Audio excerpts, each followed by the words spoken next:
When we hear the word Vikings, a very specific image usually comes to mind. But how much of that image is actually true? In this explainer, we're going to separate the history from the myth. So, picture a Viking. You're probably thinking of a huge, bearded warrior, maybe with a horned helmet ready for battle.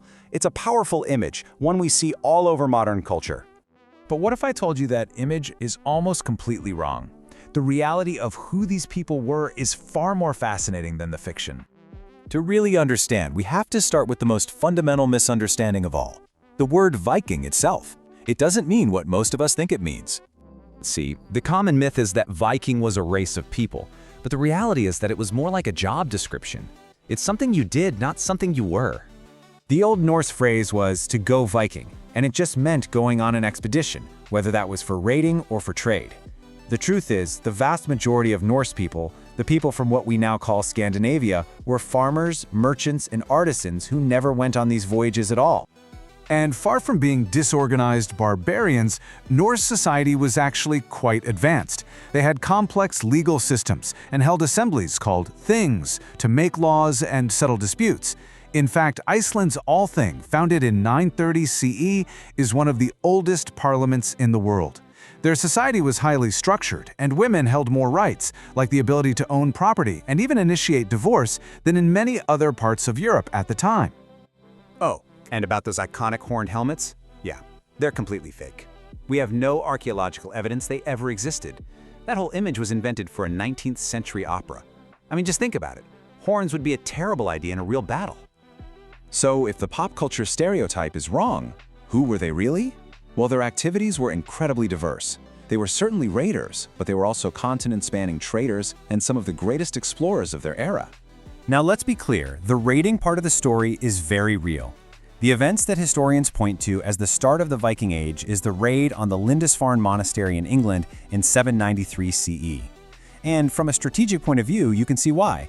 It was wealthy, completely undefended, and easy to reach from the sea. The key to their ability to do this was their incredible technology, the longship. This was a masterpiece of design. It was strong enough for the open ocean, but had a shallow draft, which meant it could also sail far up rivers to strike deep inland. These ships were fast, flexible, and even light enough to be carried over land. It gave them a mobility that was unmatched. But these amazing ships weren't just for raiding. They fueled some of the most incredible exploration in human history. The Norse settled Iceland around 870 CE. From there, they pushed on to Greenland around 985. And then, around the year 1000, they landed in North America, almost 500 years before Christopher Columbus. They were also master traders, creating vast networks that stretched all the way from Canada to the Middle East, trading things like furs for silver and silk.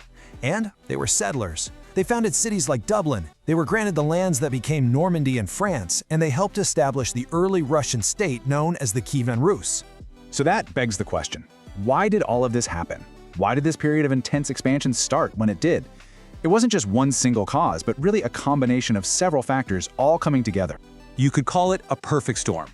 Back in Scandinavia, a growing population was putting a lot of pressure on limited farmland. At the same time, political struggles meant losing chieftains often had to leave to seek their fortune elsewhere. Meanwhile, the rest of Europe was politically fragmented, creating a landscape of weak but wealthy targets. And finally, they had the technology, the longship, to take advantage of all these opportunities. So if they were so successful, why did the Viking Age end? They weren't really conquered in some big final war. The truth is, they didn't lose. They changed. Over several generations, a few key things happened. The Norse gradually converted to Christianity, which helped integrate them into the European mainstream. As they settled in places like England, France, and Russia, they assimilated, adopting local languages and customs. At the same time, their enemies in Europe grew stronger and better at defending themselves. So by around 1066, they had transformed.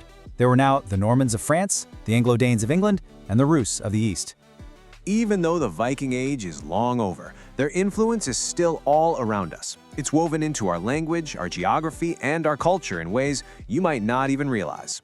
Take the English language, for example. So many of our common, everyday words come directly from Old Norse. Words like sky, knife, law, and husband are all part of that linguistic legacy. And their impact on the map is just as clear. Major cities like Dublin, Reykjavik, and York were either founded by the Norse or grew into major hubs because of them. They didn't just raid places, they built them. And this is maybe the most important takeaway. The Vikings weren't just a storm of violence that passed. They were a catalyst for change who connected the world in new ways. They disappeared not because they were defeated, but because they succeeded, assimilating so completely into the very cultures they helped create. In that sense, they didn't vanish at all. They became part of everyone else.